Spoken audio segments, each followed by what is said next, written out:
சொல்லுவாங்கல்ல, இது மாதிரி நிலைமை யாருக்குமே வரக்கூடாதுன்னு. நான் சொல்றேன், நல்லா புரிஞ்சுக்கோங்க. நீங்க எவ்வளவு பெரிய கடினமான பாதையில போனாலும் உனக்குள்ள இருக்கக்கூடிய தைரியத்தையும் நம்பிக்கையும் மட்டும் நீ இழந்துடாது. உன்னை சுத்தி இருக்கிறவன் 1000 சொல்லுவான், உன்ன மாதிரி யாருக்குமே வரக்கூடாது. நீ சொல்லணும், என்ன மாதிரி தான் வரணும். எனக்கு எவ்வளவு உபத்திரவம் வந்தாலும், கஷ்டம் வந்தாலும், நெருக்கம் வந்தாலும், வாத வந்தாலும், அதிலிருந்து தேவன் எனக்கு ஒரு பெருக்கத்தை ஏற்படுத்தி கொடுப்பார். அதுதான்யா விசுவாசம்.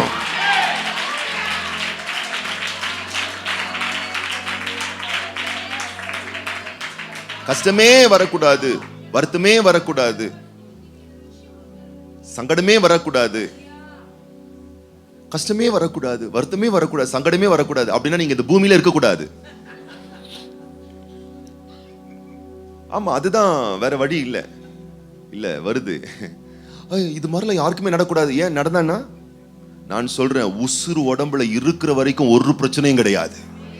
அதுதான் யோபுவின் சரித்திரம். ஆண்டவர் காட்டுறாரு, எல்லாம் போச்சு. சில பேர்லாம் சொல்லுவாங்க, இப்படிலாம் யாருக்குமே நடக்கக்கூடாது. ஏன் யோபுக்கு நடக்கலையா? இப்படிலாம் யாருக்குமே இந்த கஷ்டம் வரக்கூடாது. ஏன் யோபுக்கு வரலையா? ஆபிரகாமுக்கு வரலையா? யாருக்கு வரல? அதெல்லாம் கண்டு மலைச்சிடாதீங்க. பக்கத்துல பார்த்து சொல்லுங்க, யாராச்சும் உன்னை பார்த்து இப்படிலாம் கஷ்டமே வரக்கூடாது, இப்படிலாம் நடக்கவே கூடாது தெரியுமா? ஏன் நடந்தானா? வெள்ளிக்கிழமை இப்படி நடக்கவே கூடாது. ஏன் நடந்தானா? செவ்வாய்க்கிழமை அப்படி நடக்கவே கூடாது, ஞாயிற்றுக்கிழமை அப்படி நடக்கவே கூடாது, தைப்பூசத்துல நடக்கவே கூடாது. பூசரம் வாங்க, இன்னைக்கு இன்ன நாள், இன்னைக்கு இப்படி நடக்கவே கூடாது. ஏன் நடக்க கூடாதியா? என் மீட்பர் உயிரோடு இருக்கிற வரைக்கும், மரணமே ஆனாலும் ஜீவனே ஆனாலும், அது என்ன ஆனாலும் சரி, சாம்பலிலிருந்தும் ஈசாக்கை உயிர்த்தெழ செய்ய வல்லவராயிருக்கிற தெய்வத்தை ஆராதிக்கிறோம் ஐயா. அக்கினியிலே சென்றாலும் வேகாது இருக்கும்படி காக்கிற தெய்வத்தை ஆராதிக்கிறோம் ஐயா. சிங்கங்கள் சேதப்படுத்தாதபடிக்கு சிங்கங்களை கிழித்து போடுகிற விசுவாசத்தை உடையவர்களாய் அந்த விசுவாசத்தை கொடுக்கிற தேவனை ஆராதிக்கிறோம் ஐயா. அவங்க ரொம்ப பாவங்க. நீங்க பக்கத்துல பார்த்து சொல்லுங்க, அப்படி யாராச்சும் சொல்றாங்களா? சொல்லுங்க அவங்களுக்கு, உன் பாவத்தை நீயே வச்சுக்கோ, உங்க பரிதாபம்லாம் எனக்கு. ஆமா, யார் பரிதாபமும் நமக்கு வேணாம், யார் பாவமும் வேணாம், யார் புண்ணியமும் வேணாம். ஏசப்பாவுடைய புண்ணியம் கூட இருக்கு.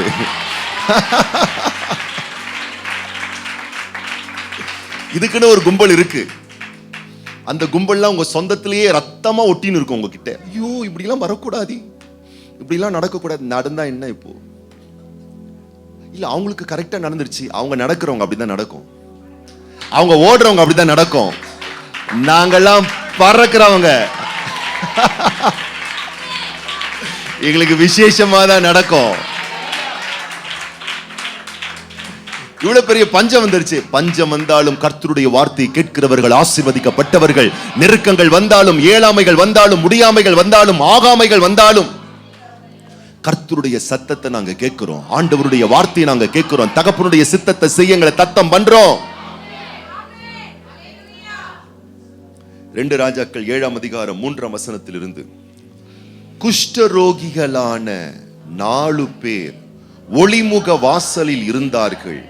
அவர்கள் ஒருவரை ஒருவர் நோக்கி, நாம் இங்கே இருந்து சாக வேண்டியது என்ன?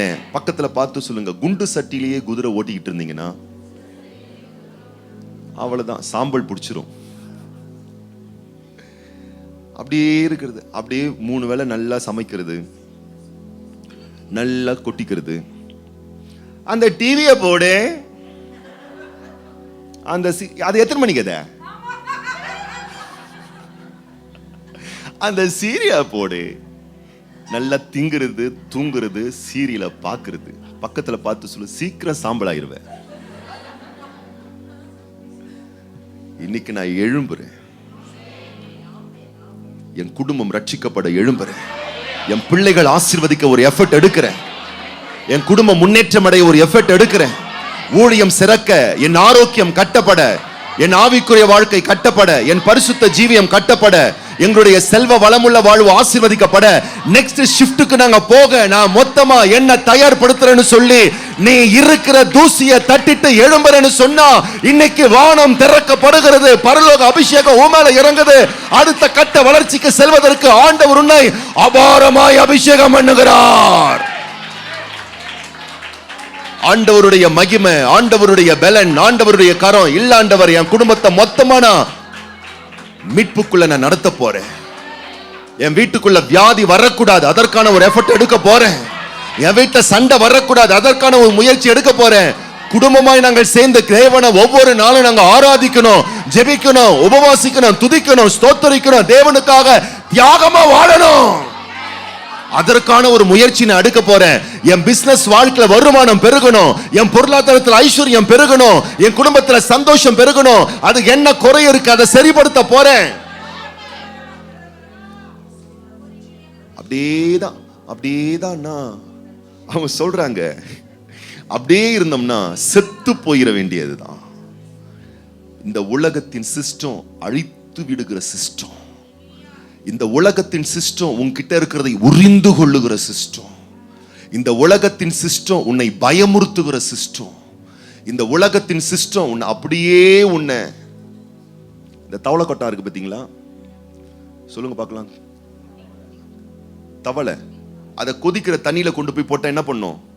எகிரி குதிச்சு ஓடிரும். பக்கத்துல பார்த்து சொல்லுங்க. ஒரு தவளைய கொதிக்கிற தண்ணியில போட்டா என்ன பண்ணும்? எகிரி குதிச்சு ஓடிடும். அதனால என்ன பண்ணுவாங்களாம்? நல்ல பச்சை தண்ணியில, ஒரு பாத்திரத்துல பச்சை தண்ணியில அந்த தவளை கொட்டானை கொண்டு வந்து விடுவாங்களாம். சூப்பரா இருக்கு. அப்படியே அந்த பாத்திரத்தை எடுத்துட்டு போயிட்டு அடுப்பு மேல வைப்பாங்களாம். சூப்பரா டிராவல் பண்றோமே. அப்புறம் பத்த வைப்பாங்களாம். இப்ப பச்சை தண்ணி என்ன ஆகும்? லைட்டா மைல்டா வார்ம் ஆகுமா? கதகதப்பா இருக்கு. சீரியல் கதகதப்பா இருக்கு. பொண்ணு கதகதப்பா இருக்கு. அவரு கதகதப்பா இருக்காரு. எல்லாம் கதகதப்பா இருக்கு. வாமா ஏறுது. பக்கத்துல பார்த்து சொல்லு, வாமா பாட்டம்ல ஏறுது. தெரியவே தெரியும். சுகமா இருக்கு. என்ன தெரியுமா? கொஞ்சம் கொஞ்சமா ஏறதான் தவளை கொட்டானுக்கு. தவளைக்கு தெரியுமா என்னமோ வேலை நடக்குது, இதுக்கு மேல நம்ம இங்க இருந்தோம்னா அது ரியலைஸ் பண்ணி வெளியே எகிரி குதிச்சு ஓடலான்னு பிளான் பண்றதுக்குள்ள குபு குபு குபு குபுன்னு வாட்டர் ஹாட் ஆயிடுமா? டிகிரி அந்த உஷ்ணம் என்ன ஆயிடுமா? ஹாட் ஆயிடுமா? அப்புறம் என்ன ஆகும்? பக்கத்துல பார்த்து சொல்லு. 3ஆம் வசனம் தான். என்ன வசனம்? பக்கத்துல பார்த்து சொல்லு. சூடாவது. அங்கேயே சுகம் காணலாம் நினைக்காதீங்க. தூசியை தட்டிட்டு எழும்புங்க. காலையில 10 மணி வரைக்கும் தூங்குனா சுகமா இருக்கு. சர்ச்சுக்கு போகணுமா? இன்னைக்குதான் முக்கியமான சீன் வருது, அடுத்த வாரம் போய்க்கலாம். பாட்டம்ல ஏறுது தவளை கட்டான்.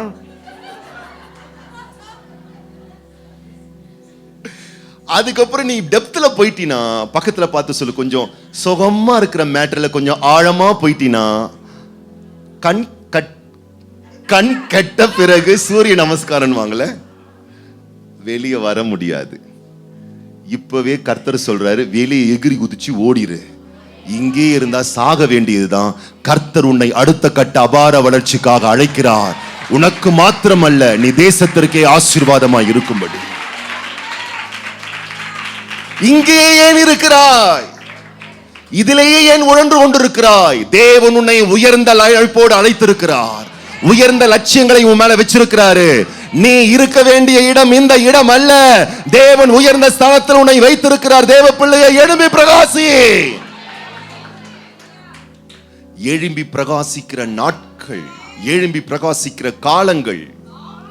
4ஆம் வசனம்.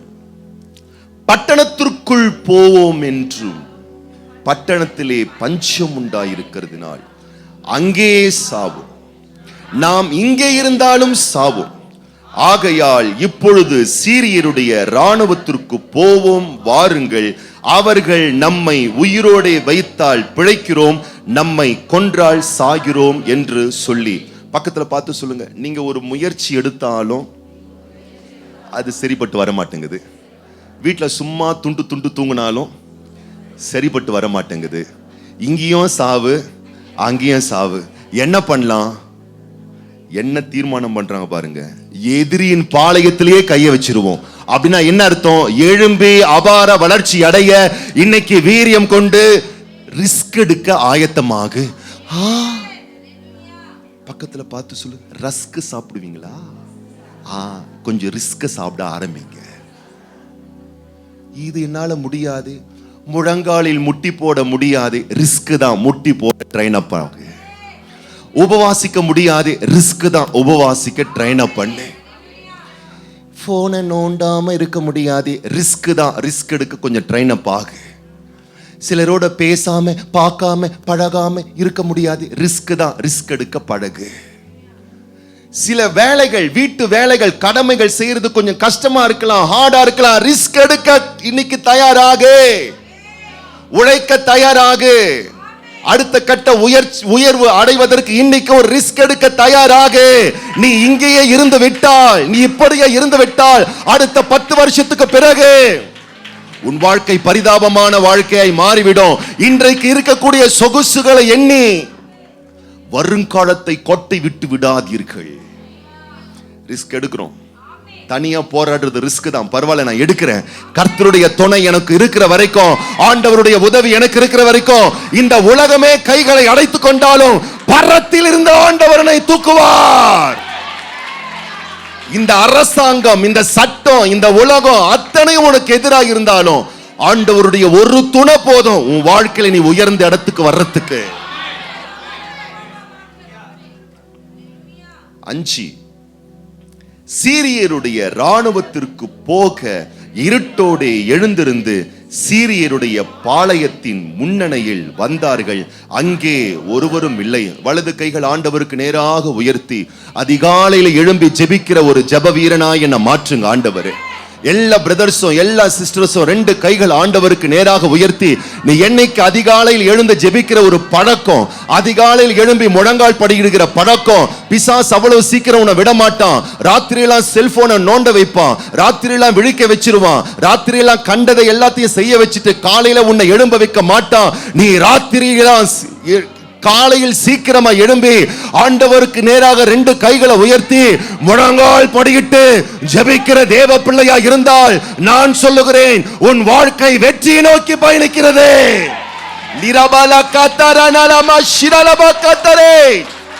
இயேசுவின் நாமத்தினாலே அதிகாலையில எழும்புகிற ஒரு பழக்கம், அதிகாலையில ஜெபிக்கிற ஒரு அபிஷேகம், அதிகாலையில ஆண்டவரை தேடுகிற ஒரு அனுபவம். ஆண்டவரே, எங்களுக்கும் எங்கள் பிள்ளைகளுக்கும் எங்கள் குடும்பங்களுக்கும் அது சாத்தியமாகட்டும் ஆண்டவரே.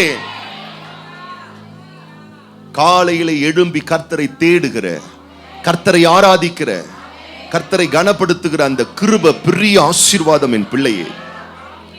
காலையில் எழும்புகிறார்கள். 5ஆம் வசனத்துல பாருங்க, காலையில அவங்க எழும்ப ஆரம்பிச்ச உடனே 6ஆம் வசனத்துல எப்படி வருது? 6ஆம் வசனம் துவக்கம் எப்படி வருது பாருங்க, ஆண்டவர்னு ஆரம்பிக்குது. நான் சொல்லட்டுமா, நீ காலையில அந்த குறிப்பிட்ட நாள்ல காலையில எழும்பி ஆண்டவரனை தேடினா அதுக்கப்புறம் ஆண்டவர் உன் லைஃப்ல வேலை பார்க்க ஆரம்பிப்பார். காலையில எழும்பும் போதே, இன்னைக்கு அவங்க செய்யறேன்னு சொல்லியிருக்காங்களே, செய்வாங்க, நல்லா வச்சு செய்வாங்க. ஆனா நீ காலையில எழும்பும் பொழுது, கர்த்தாவே உமக்கு ஸ்தோத்திரம் ஐயா, எனக்கு பிழைக்க வச்சீங்களா ஐயா, இந்த நாள்ல உங்களை மகிமைப்படுத்த வச்சிருக்கீங்களா ஐயா. நீ எழுந்து தேவனை ஆராதித்து பார். அடுத்த வசனத்திலிருந்து, அடுத்த நிமிஷத்திலிருந்து, அடுத்த நேரங்களிலிருந்து ஆண்டவருடைய அற்புத செயல்கள் உன் வாழ்வில், உன் வீட்டில், உன் வாழ்க்கையில் அது தேவரகமாய் விளங்க வெளிப்பட ஆரம்பிக்கும். இப்ப பாருங்க, தேவன் இப்பதான் பாருங்க இறங்கி அவர் வேலை பார்க்க ஆரம்பிக்கிறார். நீ என்றைக்கு ரிஸ்க் எடுக்க ஆரம்பிக்கிறியோ, அல்லேலூயா, ஆண்டவர் இந்த மாசம் நிறைய தொகையை கொடுத்தாரு. ஆனா அந்த தொகையை வச்சு கடன் அடைக்கலாம், பிள்ளைகள் தேவையை சந்திக்கலாம், வீட்டுக்காரியங்களை செய்யலாம். ஆனா நாங்க சர்ச்சு கட்டணும், அதுக்கும் ஒண்ணு கொடுக்கணும். அப்படி கொடுக்க மனசு வராது. அப்படி கொடுக்கறதுக்கும் உனக்கு மனசு வந்தா அது பேரு தான் ரிஸ்க் எடுக்கிறது. மனசு வராது. எங்க ஆலயம் கட்டப்படுறதுக்கு நான் கொடுக்கணும் அப்படின்னு சொல்லும் பொழுது வராது. நாங்க ஏற்கனவே 5000 ரூபாய் கொடுத்துட்டோம், 10 கொடுத்துட்டோம், எங்க கதை முடிஞ்சது. பக்கத்துல பார்த்து சொல்லு, அந்த 10 வச்சுக்கிட்டு ஆலயத்தை எப்படி கட்ட முடியும்? கொஞ்சம் மனசாட்சி இருக்கா அவனுக்கு? முடியாது. ரிஸ்க் எந்த ஒரு ரிஸ்க் எடுக்கும் பயம், அச்சம் வரும். நீ காலையில் கர்த்தரை தேடி இறங்கி பாரு, அதுக்கப்புறம் ஆண்டவர் உனக்காக வேலை செய்வாரு. கர்த்தரை வச்சு நான் இறங்கி களத்துல இறங்கி நான் செயல்படுறேன். பயம் வரும், அச்சம் வரும், பதட்டம் வரும். 1000 வந்தாலும் நான் பதற மாட்டேன். கர்த்தரின் முன் இருக்கிறார். கர்த்தர் எனக்காக காரியத்தை வாய்க்க பண்ணுவார். கர்த்தர் கிரியை நடப்பிப்பாரு. பாருங்கள் 6ஆம் வசனம் சேர்ந்து வாசிப்போம். ஆண்டவர் சீரியரின் ராணுவத்திற்கு ரதங்களின் இரைச்சலையும் குதிரைகளின் இரைச்சலையும் மகா ராணுவத்தின் இரைச்சலையும் கேட்க பண்ணினதினால் அவர்கள் ஒருவர் நோக்கி, இதோ நம்மிடத்தில் போக்கு வர இஸ்ரவேலின் ராஜா ஏத்தியரின் ராஜாக்களையும் எகிப்தியரின் ராஜாக்களையும் நமக்கு விரோதமாக கூலி பொருத்தினான் என்று சொல்லி இருட்டோடே எழுந்திருந்து ஓடி போய் தங்கள் கூடாரங்களையும் தங்கள் குதிரைகளையும் தங்கள் கழுதைகளையும் தங்கள் பாளையங்களையும் அவைகளை இருந்த பிரகாரமாக விட்டு தங்கள் பிராணன் மாத்திரம் தப்பும்படி ஓடி போனார்கள்.